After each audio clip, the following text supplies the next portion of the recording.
ఎగిరే తెలుగుదేశం జెండా చేతబట్టినాడో, నందమూరి తారక రాముడి అంశాన గదిలినాడో, ప్రజలే తన ప్రాణమయ్యి జనబంధమవుతున్నాడో, మన నారా లోకేష్ అన్న కదిలి వస్తున్నాడో.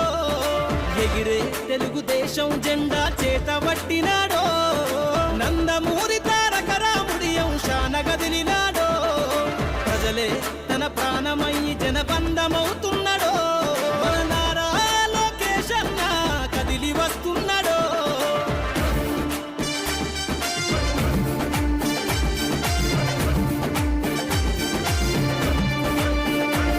తన తండ్రి బాటలో జనం కోసము జెండనెత్తుకుండు, నిరంతరం జనహితాన్ని కోరే యువకరటం ఇతడు, ప్రజలందరి హక్కుల కోసం ఉద్యమ దిక్కై కదిలిండు.